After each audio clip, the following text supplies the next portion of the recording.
Sir आपने भारत के बहुत से शहरों का विजिट किया है, बहुत सी जगहों का विजिट किया है। सबसे ज़्यादा डेवलप्ड सिटी कौन-सी थी उनकी यहाँ, या फिर हर सिटी में ही प्रॉपर डेवलपमेंट हो रही है? मोदी जी जा रहे हैं फ्रांस। किस तरह देख रहे हैं आप उनके विजिट को? क्या इम्पोर्टेंस है इस विजिट की, और आपके ख्याल से कि क्या बात होगी वहां जाकर? मोहम्मद फ़खर साहब, एक सवाल पूछना चाहूँगा आपसे। अभी हमने मजीद लोन ले लिया आईएमएफ से $3 बिलियन का। $3 बिलियन का लोन लेके हम शुक्रिया अदा कर रहे हैं चाइना का, सऊदीया का, दुबई का और बहुत सारी मुल्कों का शुक्रिया अदा कर रहे हैं कि भाई अब लोगों ने हमें बैंक करप्ट होने से बचा लिया। लेकिन दूसरी तरफ हम देखते हैं तो हमारे वो जो $3 बिलियन है वो कहाँ खर्च होंगे? क्या हम ये हमारे डॉलर जो हैं ये आखिरी हैं कि इसके बाद हम नहीं लेंगे? क्या लगता है आपको? मुंबई बहुत है, बेंगलोर का जवाब नहीं। लेकिन ईस्ट पंजाब का चंडीगढ़ इज़ वेरी ब्यूटीफुल। जिस तरह हमारा इस्लामाबाद है, तकरीबन वही लोकेशन उसकी भी है, पहाड़ों के दामन में। ठीक है। और बाकी सारा east Punjab is very developed. Haryana के 2 शहर में मैं गया हूँ, रोहतक और फरीदाबाद में, वहाँ पे भी सब कुछ ठीक है। इंडिया ने ऑल राउंड डेवलपमेंट पे जोर दिया है, सिर्फ एक चीज़ पे नहीं। उनकी इंडस्ट्री आगे को जा रही है, उनकी एजुकेशन क्वालिटी हमसे बहुत बेहतर है, बहुत बहुत बेहतर। There is no comparison. France में मोदी जी का जाना, पहली बात तो ये पहले से तय था। मुझे लगता है मैक्रोन साहब को पता था कि वो पनौती आने वाले हैं, शहबाज शरीफ वहां पर वो आएंगे तो कोई ना कोई गंदी पड़ेगा वहां पर। और जैसे ही वहां पे गए हैं, देखिए वहां पे दंगे शुरू हो गए।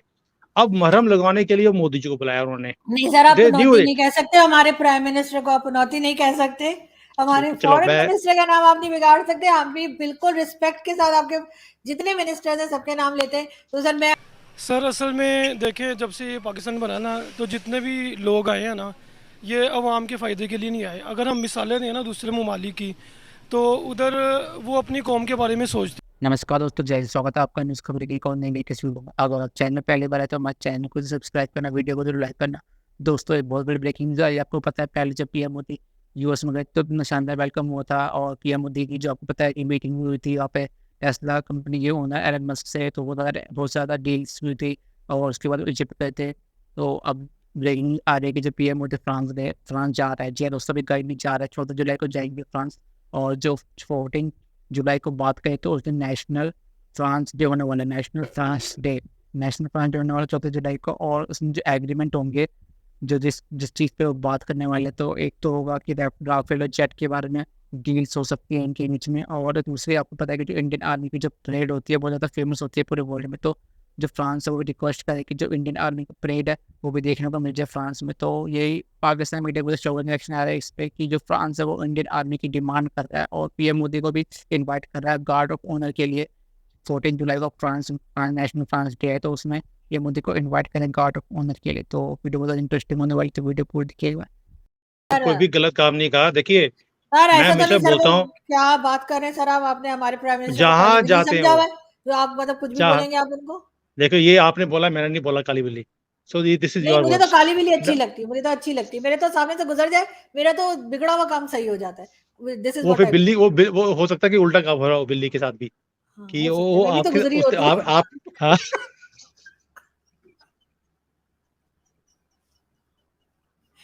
वो तो बेचारी कहीं शहबाज, डिनर के लिए जा रही है और वो चूहा भाग गया हो सकता है।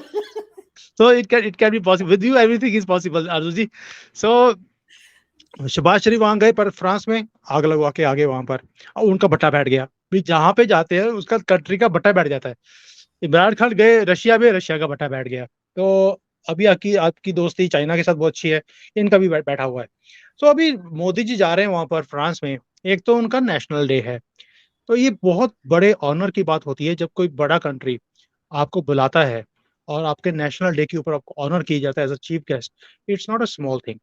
तो एक तो वो ऑनर की बात है, और मोदी जी की एक रिस्पेक्ट है पूरे वर्ल्ड में। हम देखते भी हैं हर रोज कि जिस भी कंट्री में जाते हैं वहां पर उन्हें एक एक फ्रेंडली माहौल होता है। उनके आमने सामने लगता ही नहीं है कि दो बड़े लीडर्स मिल रहे हैं, लुक्स लाइक फ्रेंड्स मिल रहे हैं। और उसके बाद देखिए, अभी पूरे वर्ल्ड को मालूम हो गया कि India is a rising star. अगर उन्हें भी अपनी कंट्री में तरक्की करनी है, क्योंकि पूरा वर्ल्ड रिसेशन में है बिकॉज़ ऑफ द वॉर। तो और सेकंडली डायनामिक्स इतने हो गए हैं, चेंज हो रहे हैं बिकॉज़ ऑफ कोविड आल्सो, सबकी हालत खराब है।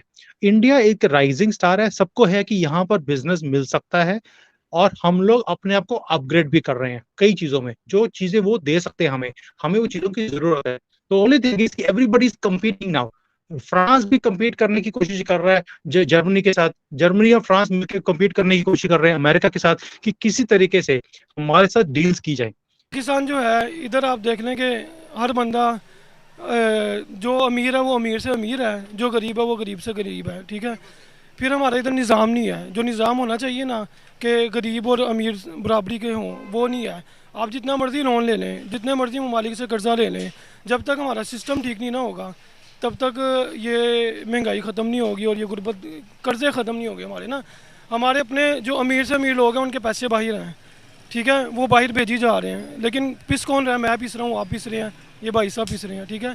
महंगाई जो बजट पास होता है, आवाम कहती है जी बजट पास हो गया, ठीक है, उसमें सारा बजट गरीब के लिए होता है, अमीर के लिए कुछ भी नहीं होता। अमीर ने जो मिनिस्टर है या MP MN जो भी है, उन्होंने उनकी वो सारा सिस्टम चल रहा है जिस तरह वो अपना चला रहे हैं, उनको पैसे भी आ रहे हैं, सब कुछ आ रहा है, हमारे जितने भी इदारे हैं। लेकिन हम जैसे आप जैसे लोग जो है ना वो हम थोड़ा सा रिलीफ मिल जाए तो हम बड़ा खुश होते हैं जी हुकूमत ने इतना रिलीफ दे दिया, लेकिन उसके बरअक्स उतना ही जो है ना वो महंगाई का कोई ना कोई बिल पास हो जाता है जिसके ऊपर हम करते हैं। तो ये एक थोड़ी सी सूरत है सर हम खुश हुए $3 बिलियन लेकर, वो भी भीग के मिले हमें, हमें कर्जे का मिला, कर्जा हमने वापस करना, हमारे खून पसीना हमारे बच्चे भी अदा करेंगे उसे। सर दूसरी तरफ हम देखते हैं सऊदी अरेबिया और इंडिया के साथ एक मुआहदा हुआ था 2022 के अंदर, 11 महीने हो गए। 11 महीने के अंदर सर मैं आपको बताऊंगा आपके पैरों के नीचे से ज़मीन निकल जाएगी। इंडिया जो है वो सऊदी अरेबिया का सबसे दूसरा बड़ा ट्रेडर है, एक्सपोर्टर है। इंडिया ने सबसे ज़्यादा तेल इंपोर्ट किया सऊदी अरेबिया से, $45 बिलियन का ट्रेड हुआ सिर्फ 11 महीने के अंदर। आप बताएं, हम जा रहे हैं सऊदीया के पास भीख मांगने के लिए, पैसे उधार मांगने के लिए, वहां पर इंडिया ट्रेड कर रहा है। भाई लेन टू मेरे साथ काम करना, आपने तो सौदा करो मेरे साथ, ये काम हो रहा है। क्या वजूहत है कि अभी सऊदीया भी हमारा इज्जत नहीं करता, दूसरी तरफ आप देखो दुबई भी में हमारी इज्जत नहीं है, हमने अपनी इज्जत क्यों खोई है? सर उसकी वजह ये है, एक मिनट, नहीं, उसकी वजह एक है कि इंडिया जो है ना, इंडिया में अगर वो एक यूनिवर्सिटी है ना, इंजीनियरिंग की यूनिवर्सिटी है, तो अगर उधर से तालिब इल्म पढ़ता है ना तो उसके साथ इंडस्ट्री भी लगाते हैं, ठीक है जी, कि वो जो हमारा जो बच्चा है ना वो जब पढ़ लिख जाए ना तो उसको नौकरी मिले, बजाय इसके कि वो बाहर के धक्के खाए। सुजुकी आप देख लें, वो बाकायदा गाड़ियाँ उधर बनती हैं जो बाहर की मारुति वगैरह, वो ना पाकिस्तान में क्या है, बाहर से एक चली चलाई गाड़ी आती है, इंपोर्ट करते हैं हम कराची से, बड़े बड़े मगरमच्छ बैठे होते हैं, वो जिसका जहाँ दाल लगता है उतने रेट दे के वो हम खरीदते हैं जी, हमने बाहर से गाड़ी मंगवाई। तो 31 लाख की कट कर रहा हूँ, सॉरी, पाकिस्तान में 31 की, इंडिया में 4 लाख रुपए जी। उसकी वजह यही है ना, देखें जितने भी नौजवान पाकिस्तान में है वो क्यों बाहर जा रहे हैं, इसलिए जा रहा है कि इधर काम ही नहीं है, इंडस्ट्री नहीं है हमारे इधर ना, हम सोचते नहीं है। आईफोन आप देख लें, बाहर से आता है, हम लोग मंगवाते हैं, फिर PTA से अप्रूव करवाना पड़ता है, सब कुछ करना पड़ता है। इंडिया ने उधर अपना ऑफिस खोल लिया इंडिया के अंदर, कि हम बाहर से नहीं मंगवाएंगे, हम इंडिया के अंदर से ही लेंगे।